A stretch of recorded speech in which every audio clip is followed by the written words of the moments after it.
انیق صاحب، جس طرح سے ہم 21ویں صدی میں داخل ہو چکے ہیں، آج بھی ہم جس معاشرے کا حصہ ہیں، ہم دیکھ رہے ہیں کہ غیرت کے نام پر جو ہے وہ عورت کو قتل کر دیا جاتا ہے۔ عورتوں کے حقوق کو لے کر دیکھا جائے تو پاکستان کہاں پر کھڑا ہے؟ پاکستان کے حالات و واقعہ جو ہم اور آپ جانتے ہیں، آپ بھی میڈیا میں ہیں، ہم بھی میڈیا میں ہیں، دیکھتے ہیں، بہت ہی افسوسناک صورت ہے۔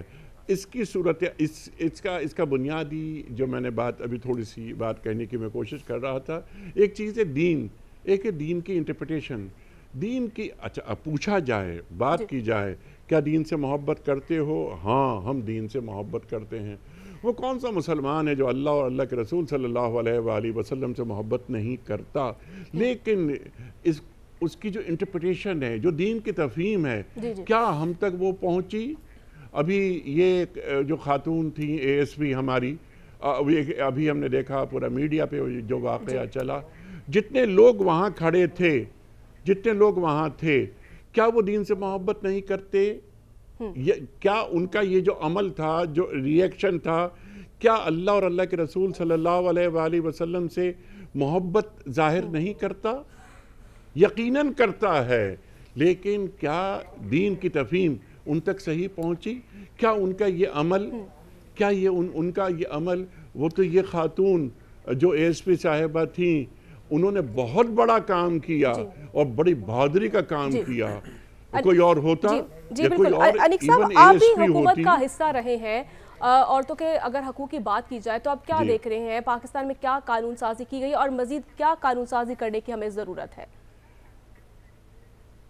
دیکھیے، یہاں پر قانون سازی کے حوالے سے جیسے ہمارے یہ دوست ہیں سعد صاحب، یہ تشریف فرما ہیں، ایکسپرٹ ہیں، قانون سازی ہوتی رہتی ہے اور تمام قوانین موجود ہیں۔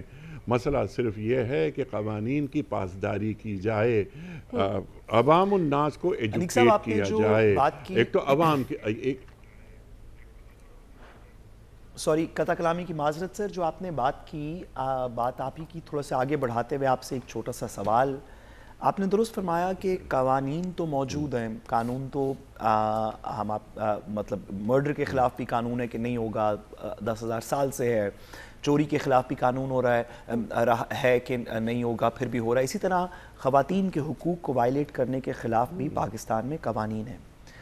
آپ کو کیا یہ لگتا ہے کہ جو ریاست پاکستان کی یہ جو پولیس کا سٹرکچر ہے، جو پٹوار کا سٹرکچر ہے، جو یہ تھانہ کچہری کا سٹرکچر ہے، جو اسٹیٹ کے انسٹیٹیوشنز ہیں، ان میں کوئی میکنزم ہونا چاہیے کہ خواتین کے لیے سینسٹیوٹی آئے جب ان کے ساتھ تھانہ ڈیل کرے، پٹوار ڈیل کرے، کچہری ڈیل کرے؟ اس کو ہم کیسے بہتر کر سکتے ہیں سر آپ کے خیال میں؟ سعد صاحب، میں اس بات کو 2 حصوں میں تقسیم کرتا ہوں۔ پہلا حصہ ہے اخلاقی حوالوں سے، دوسرا حصہ ہے قانونی حوالوں سے۔ دین سزاؤں کا نفاذ نہیں چاہتا، معاشرے کی تطہیر چاہتا ہے۔ پہلی بات میں ریپیٹ کرتا ہوں، دین سزاؤں کا نفاذ نہیں چاہتا، معاشرے کی تطہیر چاہتا ہے۔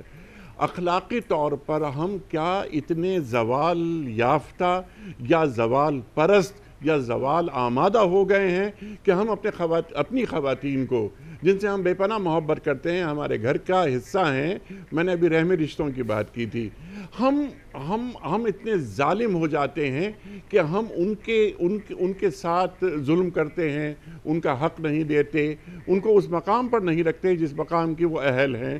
پہلی بات تو یہ کہ ہمارے گھروں میں اخلاقی تربیت ہو۔ ایک صاحب نے ایک گھر میں بیٹھ کر، ڈائننگ ٹیبل پہ ہم بیٹھے تھے، انہوں نے ذرا زور سے، یعنی آواز زیادہ ہو گئی، بیوی کو آواز دی، تو بزرگ بیٹھے ہوئے تھے، انہوں نے یہ پوچھا کہ کیا اس طرح آواز دی جاتی ہے بیوی کو؟ اور یہ بھی تعلیم کر دی کہ ہمارے گھروں میں خواتین کو اونچی آواز سے نہیں بلایا جاتا۔ کیا ہمارے کریکلم میں خواتین کی جو سطح ہے، جو خواتین کا مقام ہے، کیا وہ تعلیم کیا جا رہا ہے؟ آگے بڑھتے ہیں۔ کیا ہمارے معزز علماء، ہمارے معزز 2.5 لاکھ سے زیادہ مساجد ہیں پاکستان میں، ساتھ صاحب 2.5 لاکھ سے زیادہ مساجد میں جو خواتین کے تعلق سے جو اخلاقی تعلیمات دین دیتا ہے، کیا اس کو اس انداز سے بیان کیا جا رہا ہے؟ یقیناً کیا جا رہا ہے، ایسا نہیں کہ بالکل ہی صورتحال خراب ہو، لیکن جس سطح پر بات ہونی چاہیے، کام ہونا چاہیے، اس میں تاحال کمی ہے۔ دوسری بات جو آپ نے فرمائی، جو آپ کا شعبہ ہے، آپ جو لیگل آپ رائے لینا چاہتے ہیں، جناب والا، اگر اخلاقی طور پر تعلیم نہیں دی گئی یا ہمارا معاشرہ اخلاقی طور پر بانجھ پن کا شکار ہے یا ہوتا جا رہا ہے، تو پھر قانون کو حرکت میں آنا چاہیے جی ٹھیک ہے۔